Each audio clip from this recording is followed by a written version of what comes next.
if you combine this with, these new technologies that we're speaking on now, this kind of Zoom, Exactly. etc., would this mean really, the complete rise of remote work, that this would spell in some way the end of cities? That, people, you didn't anymore need to have, 9 to 5 jobs in city centers and commute into a city and then commute out in the evening. So were we entering really a massive new paradigm? Yep. And I think, and look, it's true that, I have friends in New York who've permanently left New York City and moved up to upstate New York, etc. But I think what we're seeing now is people want to be in cities. Yep. And so I think the death of the city is very exaggerated. So I think we're seeing cities come back. I think we're clearly, I hope, entering exiting the pandemic now. Property values are rising everywhere. Rents are rising. New restaurants, etc. People want to be together. So I think, Exactly. my worry is that the pandemic would somehow usher in this new age of, dispersed work and 100% remote work. I think that's overblown and Exactly. exaggerated, which is good. And a lot of things that, for mobility that came out of the whole COVID pandemic are the investments in road infrastructure, cycle lanes, permanent measures to improve the livability of cities, especially in Europe. That was a positive thing. But now in the United States, with the Biden administration, we have Build Back Better, which is the American version of that, which is long overdue. So there's, massive infrastructure spending in the works here in the United States, which is super important. Exactly. So, we talked about different things in mobility. We talked about CoMotion LA. But there's no way we can have a podcast about mobility without discussing the partnership that is needed between the different mobility modes. You need to have public transport. You need to have trams. You need to have buses. You need to have even cars. You need to have bike share. You need to allow people to safely walk if they want to walk to the store. You need to allow scooter sharing. So there needs to be a balance between the different mobility options. But how do we find the balance? Well, I think that's absolutely true. I think we're big supporters of public transportation. It's absolutely necessary. Yeah. They have a lot of impact and value. But what transit cannot do is assure efficient last mile connections. So when you get out of the metro station in your neighborhood, how do you go the 10 blocks to your house, for example? That's, the private sector needs to play a role there.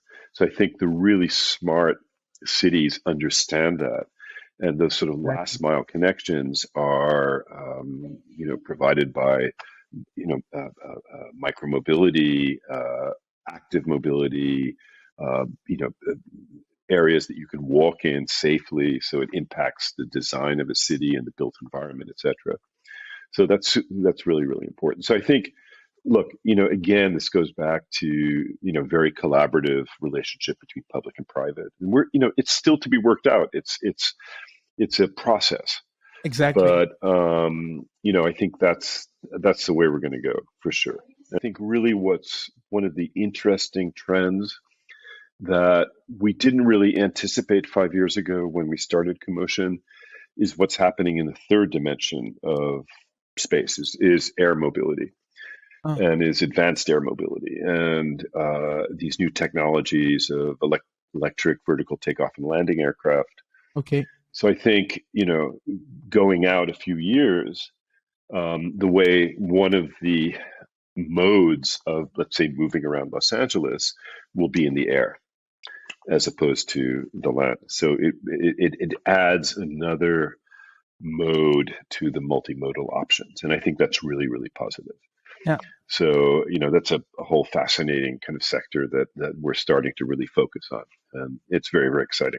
Yeah, that's definitely exciting. It's exciting to see the innovative solutions. Drone deliveries, things like that. That's already happening, right? With medicine and so on. Yeah.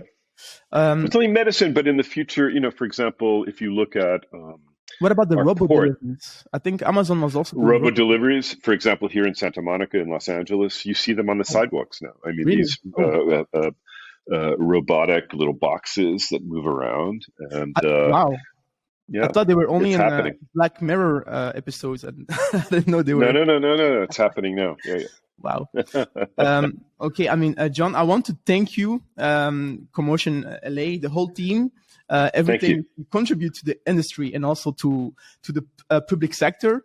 Your overall added value is amazing. You do a lot of great things for our industry, and you definitely played a role and will play a role in the ultimate solution for mobility. So thank you so much for all that you do.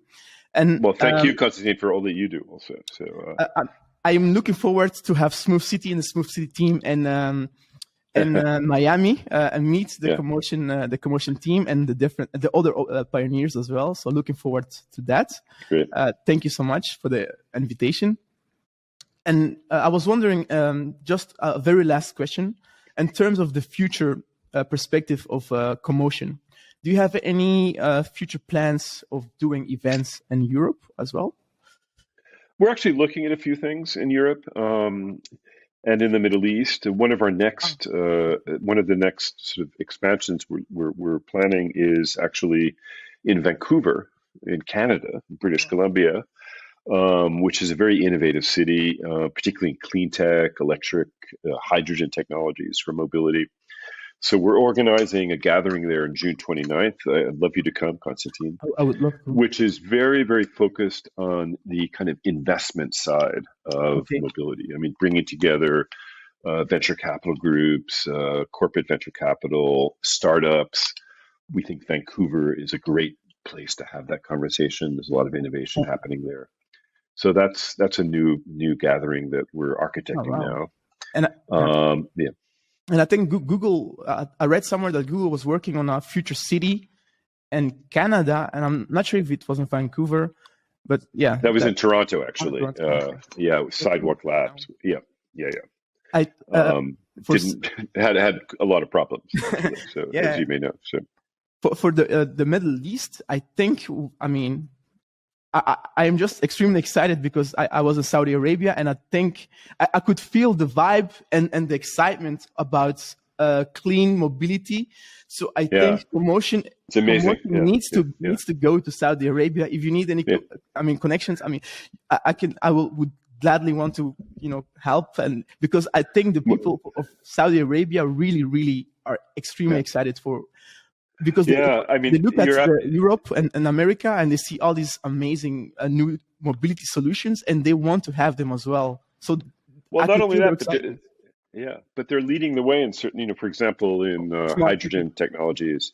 I happen to be I'm on the advisory board of a very big project in Saudi Arabia called NEOM, which is it's a new city in the northwest Saudi Arabia. It's completely based on renewable hydrogen.